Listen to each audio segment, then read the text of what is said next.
Good morning students. आज के video में मैं सहर्ष स्वीकारा है कविता के अंतिम दो स्टैंजा की व्याख्या प्रस्तुत करूंगा।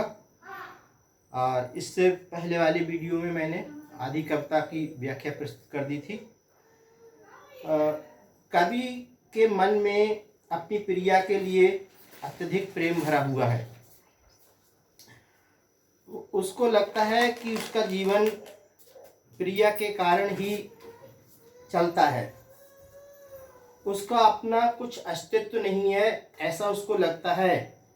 इसलिए वह अपनी प्रिया से दूर रहना चाहता है। उसे लगता है कि मैं उससे दूर रहकर भी अपने जीवन को अच्छी तरह व्यतीत कर सकता हूँ, ऐसा उसका मानना है। इसलिए वो अपनी प्रिया से दूर जाने के लिए कहता है। उसको कई बार उसको ऐसा लगता है, कविता से ऐसा लग रहा है कि उसको ऐसा लगता है कि उसने जो उसको अपने जीवन में अत्यधिक लगाव किया है, उसने एक गलती कर दी है और शायद इसीलिए उस गलती को दूर करने के लिए वह उससे दंड की कामना करता है, दंड मांगता है। देखिए, दंड हम तभी मांगते हैं जब हमें लगता है कि हमने कुछ अपराध किया है, जब हमने कुछ गलती की है। और जब हमने गलती की ही नहीं है तो हम दंड या पनिशमेंट क्यों मांगेंगे।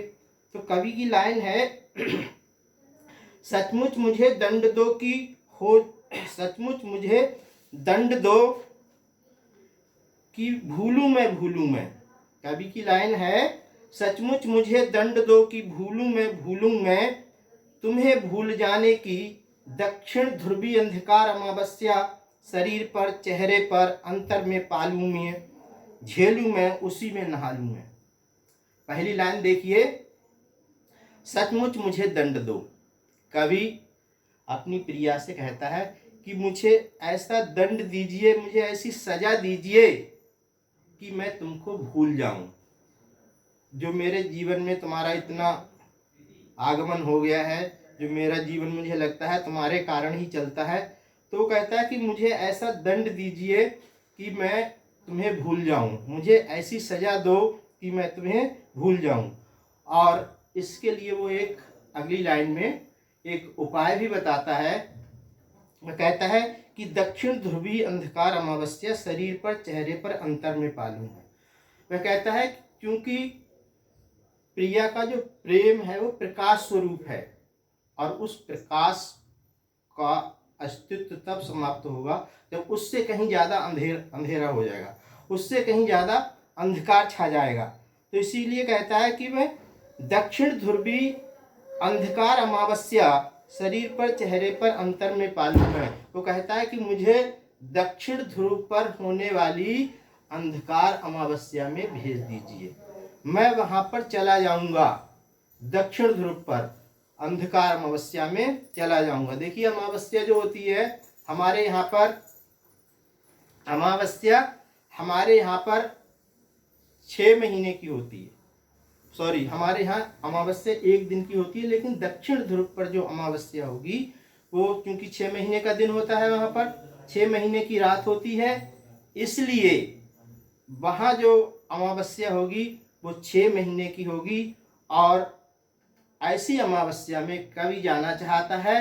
क्यों जाना चाहता है? इसलिए कि वहाँ पर उसकी प्रिया का प्रेम रूपी प्रकाश जो है वहाँ नहीं पहुँचेगा और वो उसको भूल जाएगा। कहता है, शरीर पर चेहरे पर अंतर में पालूं मैं उस अंधकार को अपने बाह्य जगत में भी पूरा अपने आप को उस अंधकार से लपेट लूं और अंतर में पालूं मैं अपने दिल में भी उस अंधकार को बसा लूं, क्योंकि दिल के अंदर भी तुम्हारा प्रेम जो है उसको दूर करने के लिए मैं शरीर पर और अपने मन में उस अंधकार को बसाना चाहता हूँ। क्यों बसाना चाहता है? ताकि वह उसको भूल जाए। किसको भूल जाए? प्रिया को भूल जाए। झेलूं मैं उसी में नहालूं मैं, झेलूं मैं। हालांकि वो मानता है कि वहां जाने पर उसको कष्ट होगा, लेकिन फिर भी वह उसको चाहता है। इसलिए कि तुमसे ही परवेष्टित आच्छादित रहने का रमणीय यह उजाला अब सहा नहीं जाता। वो क्यों वहां जाना चाहता है? कहता है कि तुम्हारा जो ये प्रेम रूपी प्रकाश है वो रमणीक तो है, सुंदर तो है, लेकिन अब मुझे ये अच्छा नहीं लगता, अब मुझसे ये सहा नहीं जाता, नहीं सहा जाता, मतलब अब मैं बिल्कुल इसको भी सहन करने के लायक नहीं हूं। ममता के बादल की मंडराती कोमलता भीतर पिराती है। कहते हैं कि ममता के बादल, ये ममता के बादल किसके कहते हैं? तुम्हारे प्रेम की जो सघनता है, जो तुम्हारे प्रेम का एक समूह है, वो जो है मुझे अंदर ही अंदर पीड़ा पहुंचाता है। भीतर पिराती है मतलब तुम्हारे जो प्रेम की सघनता है, जो कोमलता है, वो मुझे अंदर से पीड़ा पहुंचाती है। भीतर पिराती है मतलब अंदर से मुझे पीड़ा देती है, कष्ट देती है, इसलिए मैं उसको सहन नहीं कर पा रहा हूं। और कमजोर और अक्षम अब हो गई है आत्मा ये। वो कहता है मेरा शरीर, मेरी आत्मा अब बहुत कमजोर हो गई है, अत्यंत कमजोर हो गई है। अब जब व्यक्ति अत्यंत कमजोर हो जाता है तो क्या होता है? इस संसार को छोड़ देता है। तो ऐसा ही अब कवि को कुछ लगता है कि कमजोर और अक्षम हो गई है आत्मा यह, छटपटाती छाती को भक्तव्यता डराती है। वो कहता है कि मेरे हृदय में, मेरे दिल में एक डर सा बैठा हुआ है और मुझे लगता है कि कहीं कुछ अनहोनी ना हो जाए। हैं, छटपटाती छाती को भवितव्यता डराती है, वहलाती सहलाती आत्मीयता बर्दाश्त नहीं होती। तुम्हारा जो अपनापन है, जो मुझको बहलाता है, जो बहलाता था, जो कष्टों को दूर करता था, अब वो मुझसे बर्दाश्त नहीं होता है, अब मैं उसको सहन नहीं कर पा रहा हूं, इसलिए मैं तुमसे कहीं दूर जाना चाहता हूं। आगे की पंक्तियों में देखें। सचमुच मुझे दंड दो कि हो जाऊं पाताली अंधेरे की गुफाओं में, विवरों में, धुएं के बादलों में बिल्कुल लापता। कहता है कि मैं अपने मन से ये चाहता हूं, बिल्कुल मैं अपने मन से ये चाहता हूं कि मैं तुम्हें भूल जाऊं, तुम्हें बिल्कुल मैं भूल जाऊं, ऐसा मुझे दंड दे दो। अब ये उसको भूलने के लिए, प्रिया को भूलने के लिए एक दूसरा तरीका अपनाता है। कहता है कवि की, पाताली अंधेरे की गुफाओं में, विवरों में, धुएं के बादलों में, सचमुच मुझे दंड दो कि हो जाऊं पाताली अंधेरी की गुफाओं में, विवरों में, धुएं के बादलों में बिल्कुल लापता। कहता है कि मैं पाताल में चला जाऊं, और जब पाताल में जाऊंगा तो वहां शायद चांद का प्रकाश नहीं होगा, क्योंकि उन्होंने प्रिया के प्रेम को चांद के प्रकाश की तरह बताया है। तो कहता है कि मैं बिल्कुल पाताल में चला जाऊं और वहां पर तुम्हारे प्रेम का जो प्रकाश वहां नहीं पहुंचेगा, मैं वहां पर तुम्हें भूल सकता हूं। तो और पाताल में भी जो गुफाएं हैं, जो उनके सुरंग हैं, उनके अंदर चला जाऊंगा। उन सुरंगों में धुएं जैसे बादल हैं, उन बादलों में मैं बिल्कुल लापता हो जाऊं, बिल्कुल कोई, मैं तुम्हें याद ही ना कर पाऊं, ऐसा मेरा अस्तित्व वहां हो जाएगा, ऐसा वो चाहता है। लापता की वहां भी तो तुम्हारा ही सहारा है। लेकिन फिर कभी पुरानी बात पे आ जाता है कि मैं लापता होऊंगा तो क्यों होऊंगा? इसलिए कि तुम वहां नहीं होगी। तो मेरा लापता होने में भी, वहां धुएं के बादलों में गायब होने में भी तुम्हारा ही तो सहारा है। वहां भी तुम्हारे कारण ही मैं लापता हो सकता हूँ, तुम्हारे ना होने के कारण ही लापता हो सकता हूँ। इसलिए कि जो कुछ भी मेरा है, या मेरा जो होता सा लगता है, होता सा संभव है, कभी कहता है ऐसा सब कुछ इसलिए है कि जो कुछ मेरा था, मेरा है, या मेरा होगा, या मेरे जीवन में जो कुछ हो रहा है और जो मेरे जीवन में घटित होगा, सभी वह तुम्हारे ही कारण के कार्यों का घेरा है, कार्यों का वैभव है। ये सब कुछ जो मेरे जिंदगी में हो रहा है, वो चाहे वो अच्छा हो रहा है, बुरा हो रहा है, चाहे मेरा उत्थान हो रहा है, चाहे मेरा पतन हो रहा है, चाहे मैं सफल हो रहा हूँ, चाहे असफल हो रहा हूँ, ये सब और सब केवल और केवल तुम्हारे कारण ही हो रहा है। तुम्हारे कारणों का ही ये परिणाम है जो मेरे जीवन में जो कुछ भी घटित हो रहा है। अब तक तो जिंदगी में जो कुछ था, जो कुछ है, सहर्ष स्वीकारा है। कहता है कि मेरी जिंदगी में जो कुछ था, जो कुछ है, उसको मैंने खुशी खुशी से स्वीकार कर लिया है। क्यों?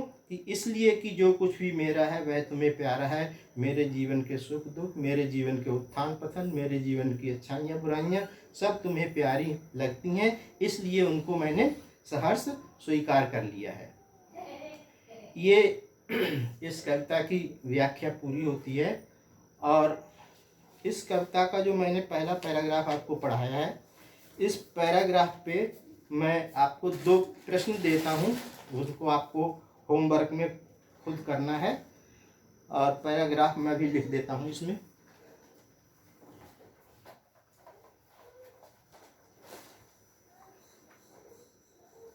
पैराग्राफ है, सचमुच मुझे दंड दो कि भूलूं मैं।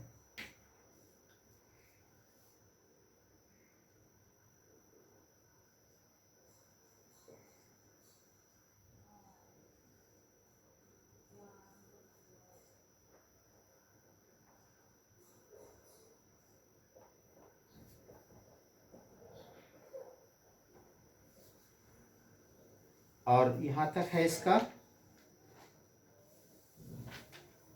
बर्दाश्त नहीं होती है। ये है आपका, यहाँ से यहाँ तक है, यहाँ से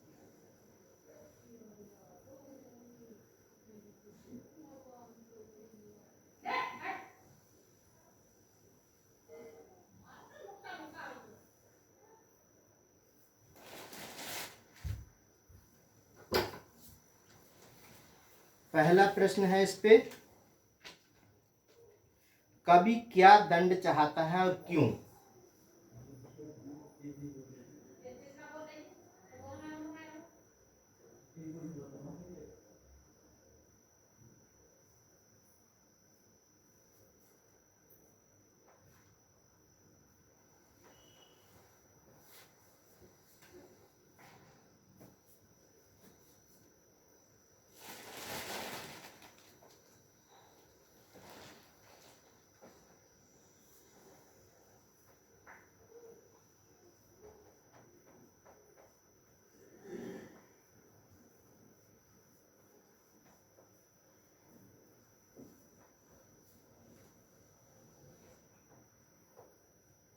पहला प्रश्न है, कवि क्या दंड चाहता है और क्यों?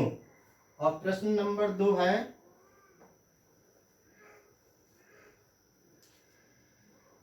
कवि की आत्मा कैसी हो गई है तथा क्यों?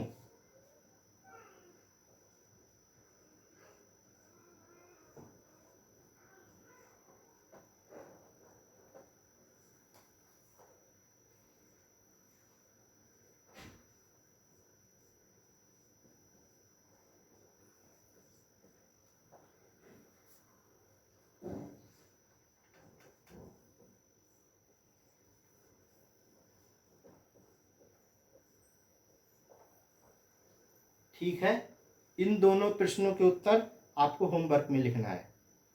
आज के लिए इतना ही, धन्यवाद।